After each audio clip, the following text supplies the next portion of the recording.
हो जाए। वो कहते हैं आउटपुट फाइल का नाम क्या होना चाहिए, मैं कह देता हूँ टेस्टिंग हो जाए आउटपुट फाइल का नेम। और वो कहते हैं कि हमने अकाउंट कितने बनाने हैं, तो तकरीबन 10 अकाउंट ही बना लो भाई। और कंफर्मेशन है, हाँ जी भाई 10 अकाउंट बन जाए हमारे। और यहाँ पे थी उसको अपने गेस्ट वाले बटन पे क्लिक कर देना। गेस्ट वाले बटन पे क्लिक करके आपने टाइप टू बिगिन कर देना। और आप देख सकते हैं हमारी गेस्ट आईडी लॉगिन हो चुकी हैं। आप देखें यहाँ पे नाम क्या आ रहा है, SK4601। Hey guys, it's me one shot here और आज हम वापस एक ब्रांड न्यू वीडियो के साथ। तो मैंने कहा कि चैनल काफ़ी डेड हो गया है, ना ही हम कुछ यूट्यूब पे अपलोड वगैरह कर रहे, तो हमें यूट्यूब पे भी काम करना चाहिए और चैनल को एक्टिव रखना चाहिए। तो आज से हम इस चैनल पे एक न्यू सीरीज़ का आगाज़ करेंगे और इस सीरीज़ में हम सीखेंगे कि फ्री फायर के बोट्स कैसे बनाते हैं, TCP बोट क्या होता है, JW टोकन क्या होता है, हम कैसे गेस्ट अकाउंट को जनरेट करते हैं और किस तरीके से ये सारा नेटवर्क काम करता है फ्री फायर के डेटाबेसिस का, यूनिटी की डेटाबेसिस का, गेम सर्वर्स का, और हम कैसे वहाँ पे रिक्वेस्ट भेजते हैं और वहाँ से रिक्वेस्ट रिसीव करते हैं। तो मैंने देखा कि यूट्यूब पे बहुत ही कम ऐसे लोग हैं जो सही ऑथेंटिक चीज़ें बता रहे हैं, जो सही में काम करती हैं। 90% तो सारा आपको फेक मिलेगा कि वो पता नहीं दिखा कुछ रहे होते हैं, दे कुछ रहे होते हैं, बता कुछ रहे होते हैं, ना ही कोई उनके पास रियल नॉलेज होता है। सारे लोग ही कॉपी पेस्टर बैठे हुए हैं, बस जहाँ से मिल गया उसकी वीडियो बना के डाल दी, ठीक है, लोगों को मतलब बेवकूफ़ बनाना। लेकिन इस चैनल पे आपको हम A to Z सारा अच्छी तरीके से समझाएंगे, एक एक फंक्शन का बताएंगे और बताएंगे कि ये सब चीज़ें काम कैसे करती है। तो ये हमारे चैनल पे लाइक इस सीरीज़ की फ़र्स्ट वीडियो है। तो सबसे पहले तो आपको एक आईडी चाहिए। आईडी होता है इंटीग्रेटेड डेवलपमेंट एनवायरनमेंट, जैसे हमारे पास विजुअल स्टूडियो कोड है। तो आपको एक आईडी चाहिए जहाँ पे अपना आप कोड एडिट करेंगे और यहाँ से ही आप सारा पाइथन पे काम करेंगे। सबसे पहले आपने अपने ब्राउज़र पे आ जाना है, कोई भी आप ब्राउज़र यूज़ करते हैं, वहाँ पे आपने लिखना है VS कोड। ये आपके पास ले आएगा, फर्स्ट लिंक पे आपने क्लिक करके ना इसको डाउनलोड कर लेना है, ये इस तरह से नज़र आएगा। सेकंड थिंग, अगर आप बिल्कुल ही न्यू है तो आपके पास पाइथन भी होनी चाहिए। लोगों के कंप्यूटर में पाइथन नहीं होती, जिस वजह से ना चीज़ें रन नहीं हो पाती। पाइथन आपने यहाँ से डाउनलोड कर लेनी है। दोनों चीज़ों को डाउनलोड करने के बाद आपके पास कुछ ऐसा आपका कोड एडिटर आ जाएगा, तो आपने इसको ओपन कर लेना है। अब मैं यूज़ करता हूँ एंटी ग्रेविटी, क्योंकि ये मेरा पर्सनल फेवरेट आईडी है। लेकिन आपने विजुअल स्टूडियो कोड ही यूज़ करना है, क्योंकि वो सब वही यूज़ करते हैं, वो आपकी चॉइस, आप कुछ भी यूज़ करें। आपने आ जाना है डिस्क्रिप्शन में हमारे सर्वर में आपने फ्री प्रोजेक्ट्स वाले सेक्शन में आ जाना। थोड़ा सा स्क्रॉल करिएगा, नहीं नज़र आ रहा तो यहाँ से शो चैनल्स पे क्लिक कर देना। फ्री प्रोजेक्ट्स में आके आपको यहाँ पर नीचे ही प्रोजेक्ट मिल जाएगा, free fire script return FF generator, आपने इसको डाउनलोड कर लेना है। डाउनलोड करने के बाद आपने इसको एक्सट्रैक्ट कर लेना है। ये कुछ इस तरीके से आपके पास फ़ोल्डर आ जाएगा। तो अब देखते हैं आगे क्या करना है। अपने अपना आईडी खोलना है, फ़ोल्डर को इसके अंदर पेस्ट करना है। तो आपके पास कुछ इस तरीके से ये स्क्रिप्ट हमारी खुल जाएगी। अच्छा, अब ये करती क्या है, ठीक है, अब हमने समझना ये है क्या और ये करता क्या है। अब ये सिंपल हमारी रिक्वेस्ट को फ्री फायर के डाटा सर्वर में भेजते हैं, वहाँ से इसको रजिस्टर करवाता है और हमें वापस आके रिस्पॉन्स देते हैं। तो स्क्रिप्ट का ये काम है। और अब हम दिखाएंगे कि इससे हम कैसे अकाउंट जनरेट कर सकते हैं। तो सबसे पहले तो आपको स्ट्रक्चर समझना पड़ेगा कि ये काम कैसे करता है। अब फ्री फायर के सर्वर को इंग्लिश या पाइथन वाली लैंग्वेज तो समझ नहीं आनी, तो हमें उसको उसकी ही लैंग्वेज में समझाना पड़ेगा कि हमें चाहिए क्या। अब गेम में तो वो इनबिल्ट मिल जाता है कि आप गेस्ट वाले बटन पे क्लिक करते हो, आपका गेस्ट अकाउंट जनरेट हो जाता है, ठीक है। लेकिन इसमें हम गेम तो नहीं ना रन कर रहे, ना हम किसी एमुलेटर में है, तो हम कैसे कर सकते हैं। अब हमें अपने कोड को ना उस डेटाबेस वाली ना लैंग्वेज में कन्वर्ट करना पड़ेगा। हम उसके लिए प्रोटोबफ का यूज़ करेंगे। प्रोटोबफ मतलब एक फंक्शन है, जैसे मैं आपको दिखा दूँ, क्रिएट प्रोटो, ये देखें, ये हमारे पास एक फंक्शन आ गया। और यहाँ से हम एक डेटाबेस की लैंग्वेज वाला एक पैकेट रेडी करते हैं, ताकि डेटाबेस को समझ आ जाए, सर्वर को समझ आ जाए कि हम करना क्या चाहते हैं। तो यहाँ से हम वो करेंगे। अच्छा, इस तरीके से ना हम वहाँ पे भेज देंगे अपनी रिक्वेस्ट जो भी हमें चाहिए, ठीक है, वही उसको समझ आएगी। यहाँ पे आ जाएंगी आपको यूआरएल्स के, आप किस सर्वर पे आप रिक्वेस्ट भेज रहे हो, ये उन सर्वर्स की यूआरएल्स है, ठीक है, जहाँ से हमारा अकाउंट जनरेट हो गया हमें वापस मिलेगा, ठीक है। अब फ्री फायर एक नॉर्मल गेम तो है नहीं, प्ले स्टोर पे काफ़ी ज़्यादा डाउनलोड्स है इसके, और ये एक मल्टी बिलियन डॉलर कंपनी कह सकते हैं इसको। तो इसके लिए हमें स्पेशल उनके सर्वर की सिक्योरिटी को ब्रेक करना पड़ेगा।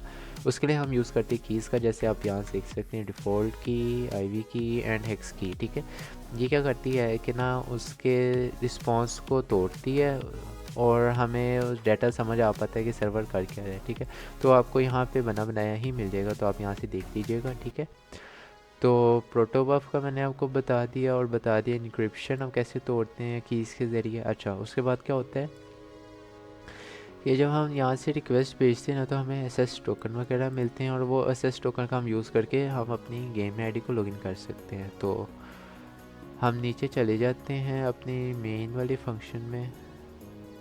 ये देखें, इस तरह से हमारा ये टर्मिनल में स्क्रिप्ट रन करेगी। आप नॉर्मल भी रन करवा सकते हैं, लेकिन टर्मिनल में भी। अब यहाँ से वो ये वाले नंबर्स को साथ हमारे मिला देते नेम के, ताकि ना डिफरेंट आपको भी पता है कि आप एक ही यूज़र नेम की 2 आईडीज़ नहीं बना सकते। तो अगर आप एक नेम सेट करते हैं और आप 100 आईडीज़ बनाते हैं, तो उसको एक नंबर असाइन कर देगा इनमें से, ताकि मतलब समझ आती रहे सर्वर को भी कि ये सही ऑथेंटिक रिक्वेस्ट आ रही है और यूज़र नेम चेंज है। ठीक है, और आपने कुछ, अगर आप पहले एक कैश जनरेटर को यूज़ कर चुके हैं तो आपको पता होगा कि वो आपका आईपी बैन कर देते हैं, लेकिन इसमें ऐसे भी मसला नहीं। एक तो हमारी सारी यूआरएल्स डिफरेंट है, ऊपर से ये यूज़र एजेंट को भी डिफरेंट कर देता है। मतलब एक रिक्वेस्ट सैमसंग के फ़ोन से, दूसरी ओप्पो के फ़ोन से, तीसरी रेडमी, ऐसे करके हम चेंज कर देते हैं अपने यूज़र एजेंट्स को भी, ताकि सर्वर को लगे कि ऑथेंटिक रिक्वेस्ट आ रही है और कोई बोट नहीं लगा हो या कोई स्क्रिप्ट नहीं है, और मतलब वो फिर सारा कुछ जल्दी जल्दी जनरेट करता रहता है, और ना ही हमारा आईपी बैन होता है। तो ये एक बहुत बेस्ट चीज़ है इस वाले प्रोजेक्ट की, इस वाली स्क्रिप्ट की। तो अब हमें डाटा को हम भेजते हैं अपनी लैंग्वेज में, सर्वर जाके वो उसको पढ़ता है अच्छी तरह और हमें एक रिस्पॉन्स देता है। अब रिस्पॉन्स कैसे देता है, वो एक जेसन रिस्पॉन्स हमें देता है इस तरह से। अब वो देता तो अपनी लैंग्वेज में है, लेकिन हम उसको डिक्रिप्ट कर लेते हैं अपनी लैंग्वेज में, और उसको ऐसे जेसन वाली एक अच्छी से ऑर्गेनाइज वे में बना लेते हैं। इसमें हमें दिखाता है अकाउंट का नाम क्या है, आईडी क्या है, यूआईडी क्या है, सर्वर क्या है, और पासवर्ड क्या है, सर्वर क्या है। तो इस तरह से हमें ऑर्गेनाइज चीज़ों में हमें अपना डाटा मिल जाता है। यहाँ आप नीचे देख सकते हैं, और अगर आपने ज़्यादा ही समझना है, जैसे बिल्कुल ही डेप्थ में जानना है, तो फिर आपको हमारी सेकेंड वीडियो का देखना पड़ेगा। तो मुझे लगता है कि नॉर्मल इन्फॉर्मेशन के लिए ना इस स्क्रिप्ट की इतनी चीज़ें बस सही हैं, तो आपको समझ आ जाएगी कि मतलब काम कैसे करना है। तो आपने यहाँ पे आ जाना है, आप अकाउंट जनरेट करके हमें देखना है, तो हम यहाँ पे आ जाएंगे, रन पाइथन फाइल वाले बटन पे क्लिक कर देंगे, तो ये आपके टर्मिनल में ना ऐसे खोल देगा। अगर आपने यहाँ से करवाना है तो आप यहाँ से भी करवा सकते हैं, लेकिन अगर आप चाहते हो कि मेरा बाहर से हो जाए तो वो भी करवा सकते हो। जैसे ही इधर आ जाएँ, इधर आके अकाउंट पे क्लिक कर दें, और ये लें, इस स्क्रिप्ट पे डबल क्लिक करने से भी आपका ना खुल जाएगा। और यहाँ पे देखें, यहाँ पे आपके पास सर्वर्स आ जाएंगे और चीज़ें आ जाएंगी, जहाँ से मतलब आप देख सकते हैं। अब आपने पहले रीजन चूज़ करना है। अब मैं कर लेता हूँ बांग्लादेश। जैसे बांग्लादेश, वो कहते हैं आपके अकाउंट का नाम क्या होना चाहिए, मैं कह देता हूँ एसके हो जाए, स्क्रिप्ट रिटर्न्स वाला एसके हो जाए। वो कहते हैं आउटपुट फाइल का नाम क्या होना चाहिए, मैं कह देता हूँ टेस्टिंग हो जाए आउटपुट फाइल का नेम। और वो कहते हैं कि हमने अकाउंट कितने बनाने हैं, तो तकरीबन 10 अकाउंट ही बना लो भाई। और कंफर्मेशन है, हाँ जी भाई, 10 अकाउंट बन जाए हमारे। और यहाँ पे तो जैसे आप ये देख सकते हैं, यहाँ पे अकाउंट क्रिएशन शुरू हो गई थी, और हमारे तकरीबन ना 4 अकाउंट क्रिएट हो गए हैं, 1 2 3 4। हमने 10 की रिक्वेस्ट डाली थी, 4 अकाउंट क्रिएट हुए हैं, बाकी 6 क्रिएट क्यों नहीं हुए। अब सर्वर पे हम एक स्क्रिप्ट के ज़रिए लोड डाल रहे हैं, और सर्वर पे पहले ही काफ़ी ज़्यादा लोड पड़ रहा होता है। तो जो रिक्वेस्ट आती है ना, उनमें से 3 अटैम्प्ट्स हम उसको देते हैं स्क्रिप्ट के ज़रिए, कि 3 अटैम्प्ट्स में अगर वो एक्सेप्ट कर लेते हैं ठीक है, वरना हम वो अकाउंट पे रह जाता है हमारा। ठीक है, तो अगर हम एक ही अकाउंट पे लगे रहेंगे ना, तो वो फिर हमारा आईपी बैन कर देगा। तो हम उसको ना 3 चांसेस देते हैं, उसमें हो गया तो ठीक है, वरना वो फिर बैक आ जाता है। तो हमने 10 का उसको ऑर्डर दिया था, उसने हमारे लिए 4 अकाउंट्स बना दिए। तो हम चेक कर लेते हैं कि बने भी हैं कि नहीं बने। अकाउंट्स में आके टेस्टिंग देख लेते हैं, एंटी ग्रेविटी पे ओपन कर लो भाई इसको। ये देखें, अकाउंट का नाम हमारा एस के जो हमने इसको दिया था वो ये आगे, हमारा वो जो नंबर थे वो तो आने ही आने हैं।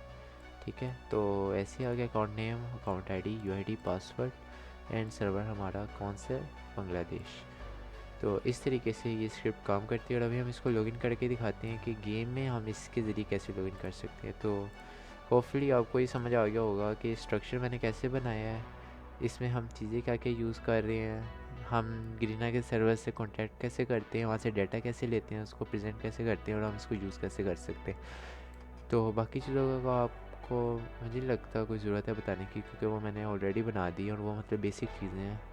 तो जो समझने वाली चीज़ थी वो तो मैंने आपको बता दी है। बाकी ये आपका प्रोजेक्ट है। अब हम देख लेते हैं हमने इसको गेम में कैसे लॉगिन करना है इससे।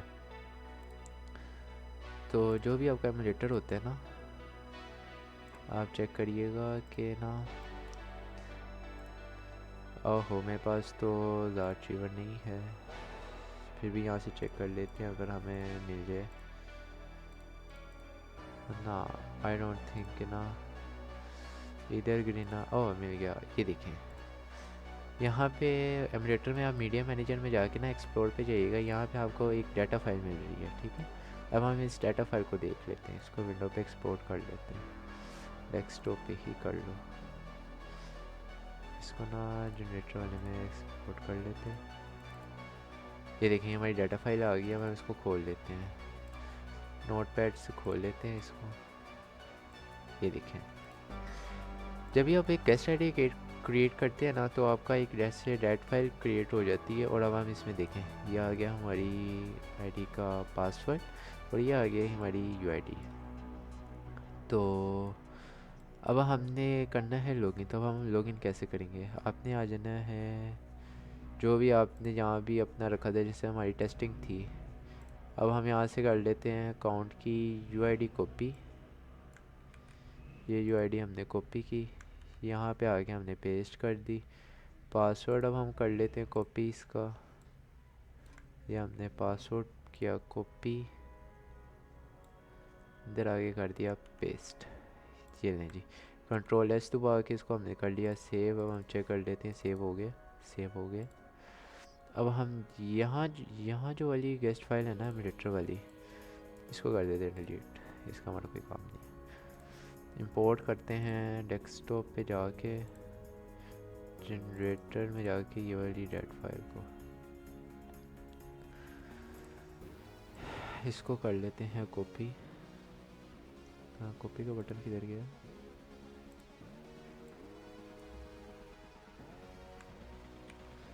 आई डोंट थिंक ये कॉपी हुई है। नहीं भाई, इसको कॉपी कैसे करना है, सेलेक्ट ऑल। आई थिंक यहाँ से आप कॉपी नहीं कर सकते, आपको ना ज़ार्चीवर ही चाहिए इस सब चीज़ों के लिए ना। एक्सप्लोर, हाँ जी आपको ज़ार्चीवर ही चाहिए। मैं पहले वो डाउनलोड कर देता फिर आपको आगे से। मैंने ज़ार्चीवर डाउनलोड कर लिया था। अब आप देख लेते हैं इसमें कि क्या चीज़ कैसे करनी है। अब आपने विंडोज़ से इंपोर्ट किया था, तो ये देखें ये वाला फ़ोल्डर आपका खाली है। DCI में जाना, शेयर फोल्डर में जाना, ये आपकी डाटा फाइल है जो आपने करी थी अपनी विंडोज़ से। यहाँ पे इंपोर्ट, यहाँ पे हमने इसको कर देना पेस्ट। हमें हमारी डाटा फाइल चेंज हो गई, लेकिन अगर आप हमें लॉगिन करेंगे ना तो लॉगिन नहीं होगा। तो हमें उसके लिए क्या करना पड़ेगा, एक दफ़ा गेम को डिलीट करना पड़ेगा। तो अब हमने ग्रीना वाला फोल्डर अपना बना दिया है, ये गई हमारी फ्री फायर। अब मेरे पास इसका ना वो हो, अगर ना हुआ फिर मुझे बड़ा गेम डाउनलोड करनी पड़ेगी। इसका मेरे पास APK होना चाहिए, ये हमारे पास APK, चलो शुक्र है। तो अब ये गेम डाउनलोड होती है, उसके बाद मैं आपको दिखाता हूँ कि कैसे हम एक सर्वर से दूसरे सर्वर भी जा सकते हैं, हमारी कैसे गेस्ट आईडी लॉगिन हो जाएगी। ये नहीं जी, हमारी फ्री फायर डाउनलोड हो चुकी है। ओपन कर लेते हैं इसे और चेक करते हैं। अगर आपको कोई भी इशू आ रहा हो ना, मतलब आपको कोई चीज़ नहीं समझ आई है या आपने और जाना है, तो आप मेरे से डिस्कॉर्ड पे भी कांटेक्ट कर सकते हैं और आप वहाँ पे चीज़ें वगैरह पूछ सकते हैं, जैसे ये हेडर्स वगैरह का और सारा कुछ। और आप पासवर्ड अगर आपने देखा होगा ना इनका, जैसे कोई भी फाइल देख लें, इनमें पासवर्ड कैसा आ रहा है वन शॉट करके, आप इसको भी चेंज कर सकते हैं। लेकिन वन शॉट अच्छा लग रहा है भाई, वन शॉट ही रहने देना क्योंकि यही एक्सेप्टेड होगा। बाकी कुछ भी लगोगे, अपना नाम लगोगे, एक्सेप्ट नहीं होगा, सिर्फ वन शॉट ही एक्सेप्ट होगा। तो ये हो जाता है डाउनलोड। उसके बाद हम अपनी गेस्ट आईडी लॉगिन करके देखते हैं।